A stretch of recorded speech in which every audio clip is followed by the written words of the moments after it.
Hello guys, kamusta po sa inyong lahat dyan? And Happy New Year po sa inyong lahat. And then this New Year po, and so blessed talaga sa New Year because by God grace na binigay sa atin na another year sa lahat-lahat. At marami tayong mapapasalamatan sa Panginoon. God bless. Hello guys, dito tayo guys sa ating ngayon, dito tayo sa church ngayon. Happy New Year po sa inyong lahat. May tatanong ko ngayon sa mga kapatid natin. Ano ba ang ngayon sa 2025? Anong kanila ngayon? Prayer nila this year sa 2025, okay? Kuya Mario, what's 2025? What's your prayer in 2025? God bless our AD05 ministry and LCCM. Okay. Thank you so much. Ito naman, ito yung tanong natin. Anong pa natin? Ngayong this year, si Mr. This year, Anong expecting? wisdom lang lagi. Guidance ng Panginoon. Okay. Ito, anong pan this year, 2025, anong pan mo? Gusto mo, anong pa-pray? Prayer ko. Bongacious, kasal, char. 2025. Ano? Successful life for my family, of course. Okay. Ito. Lamig pa. Ano? Anong ano This yan? year, 2025, anong pan mo? This year, anong prayer mo this year, 2025? Marami. Good health sa family, lahat, kaligtasan, tsaka mag-grow pa mo sa pananampalataya. Thank you, bro. So, bless na yung ganito. Salamat. Ikaw, bro, anong pan mo, bro? This year sa 2025? Ano? Ngayong salamat mo, pag-pray mo. It's coming. Yun, good health. Good health. So, sa trabaho, Okay. and then yung blessings. Thank you so much. Thank you, bro. Okay, sa'yo, sis. Ano sa ikon dyan, sis? Ano sa ikon na Bisaya? Bisaya ba? Ano sa ikon na to sa 2025? This year, sa 2025. Ano sa ikon na to? Pray unsa ba? Ano sa this prayer ni mo sa year 2025? Mudaghan pa ang mga church na magsimba diri.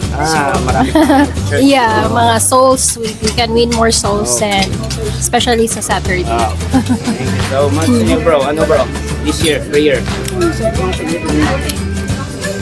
Alin Yung prayer. This Prayer ko dito 2025 doon sa good health, Good health. more wisdom, more intimate relationship with God. Ayun. Thank you, Lord. Thank you so much. Ikaw, bro, anong pan mo, bro? This 2025? 2025 lang. Yeah. Patuloy lang. Basta may Panginoon.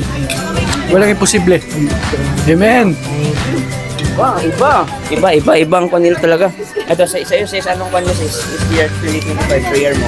Prayer ko for ED05 is more leaders to rise up and more trainings to come. Amen. Lord, sa'yo. Ako naman, ang prayer ko for ED05, especially sa sa Friday. Tutok mo yun, yung tatlong yun. I pray, yun, na magkaroon din sa Friday, Jesus name this year, yung Friday service din ng mailagay. House Church number 1, oo. And more souls na mawin pa at mag-rise up talaga, maging lakaran ng mga members ng ED05, ang team this year ng intimacy at intentionality. In Jesus' name. Lord. Grabe, sa'yo, sis, ano sa'yo yung 2025 prayer mo? Bakit mo ako nilalagpatan? Sige na.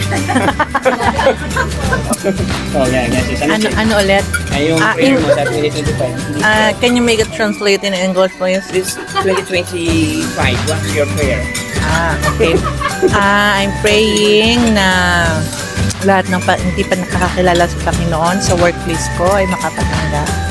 Yan. And maging maging light and soul tayo. Amen. Thank you, sis. So powerful.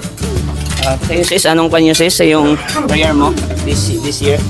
Sige, more souls to win at magpatuloy tayo kasi wala tayo pag wala tayong Diyos sa buhay na ito. Ito si Minister Rosanne. Ano sa'yo? Ang pagaya ng prayer ni Minister Michael kanina, ang lahat ng downlines namin ay lumago in Colossians that they'll be rooted. Prayer ko this year, is to have an intimate and abundant relationship to God and covering my family, ha.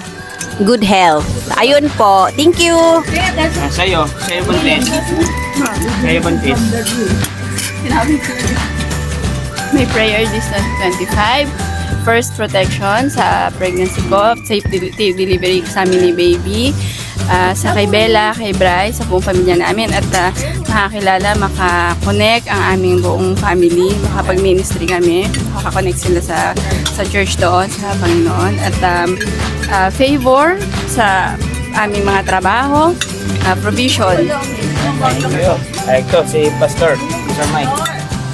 Anong prayer mo, Pastor Mike? Marami ito eh. Hindi, konti lang. Kaya lang, Pastor.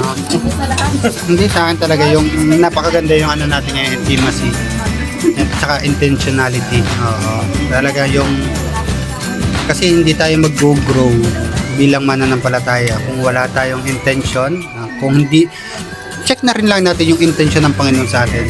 Kasi hindi natin pwedeng i-compare yung intention natin sa Panginoon. Yung intention ng Panginoon sa atin, yung pagmamahal ng intention ang pagmamahal ng Panginoon sa atin.